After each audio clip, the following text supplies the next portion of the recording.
Dans le domaine de la santé, l'intelligence artificielle revêt de nombreuses opportunités. D'abord pour mieux prédire, pour mieux diagnostiquer, pour mieux traiter, pour mieux suivre les maladies.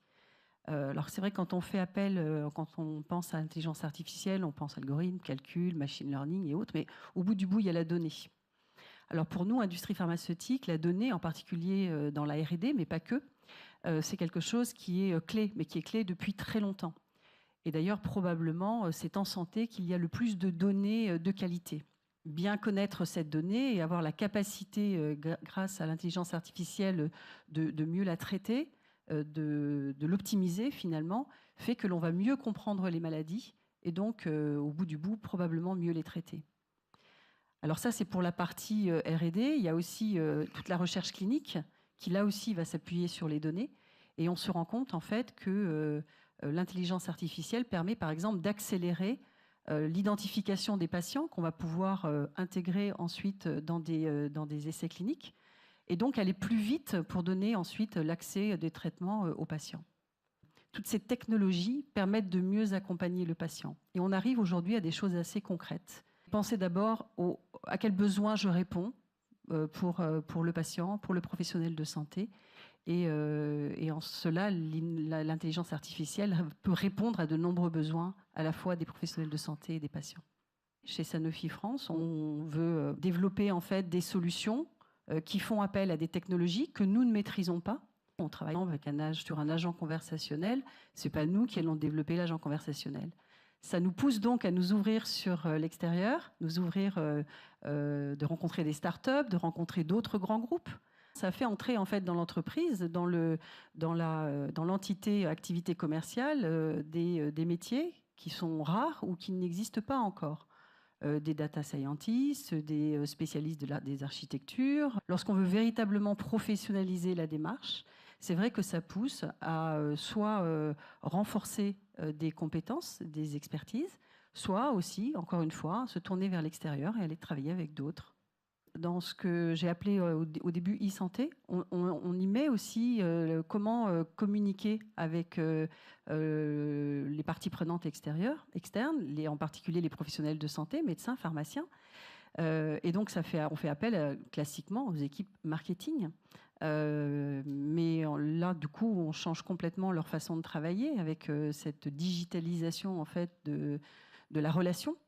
On crée une nouvelle expérience. Mais donc, ça fait travailler aussi différemment les équipes médicales qui vont créer des contenus médicaux. Et le contenu est très important, puisqu'il va falloir le renouveler plus souvent.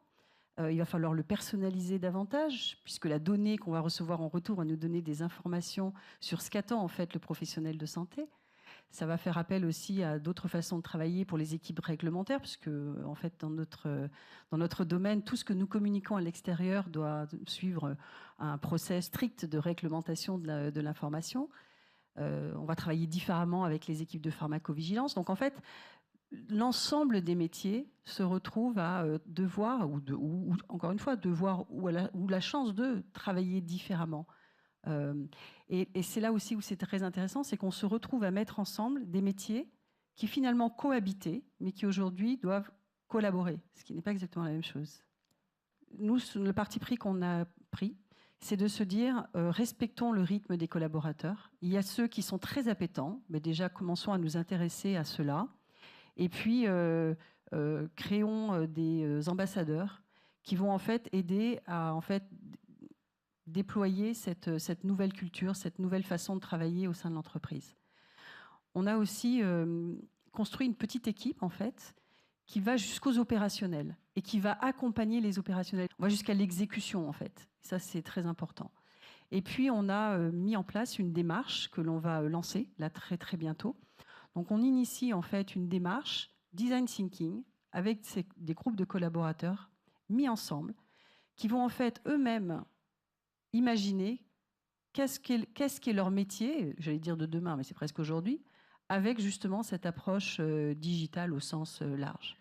Et puis pour terminer, on a voulu ancrer dans un lieu aussi cette démarche, faire quelque chose d'un peu fun. Donc on a créé un lab qu'on appelle le 39 bis, qui est un lab e-santé, dans lequel en fait déjà on a voulu mettre en place cette démarche d'intelligence collective. Donc plus de 100 collaborateurs ont participé à à la définition et au développement en fait, de ce lieu qui a été inauguré en toute fin d'année, donc c'est tout neuf, hein, mais dans lequel en fait, on veut à la fois étonner, donc on a un espace d'étonnement où en fait on propose un espace où les collaborateurs, quand ils le souhaitent, peuvent venir soit assister à des petits pitchs de start-up ou à des acteurs de l'innovation qui vont parler aussi des sujets d'éthique qui nous sont très chers sur ces sujets de l'intelligence artificielle, de la réglementation, des nouvelles lois GPDR, enfin, etc. On a un lieu d'idéation où là on va aller imaginer justement c'est quoi la e-santé. Et puis on a un lieu aussi de construction et de co-construction où avec nos partenaires, effectivement, on se met en mode de faire. Parce que le gros enjeu, en tout cas, je crois, pour nos grandes entreprises, c'est à un moment donné le faire. Moi, je suis très partisane de la technique des petits pas, mais faisons. Décidons peu, mais faisons véritablement. Poussons la valeur au maximum de ce que nous avons décidé de faire en assessant la valeur. Et puis en se donnant le droit de se tromper, parce qu'on ne va pas tout réussir, donc on le dit, moi je le dis souvent haut et fort, on ne va pas tout réussir, parce que se donner le droit d'échouer, c'est se donner le droit d'être audacieux. Voilà. On peut avoir du culot quand on sait qu'on nous donne le droit de se tromper. Voilà. Et c'est dans ce lieu ce qu'on essaie aussi de véhiculer.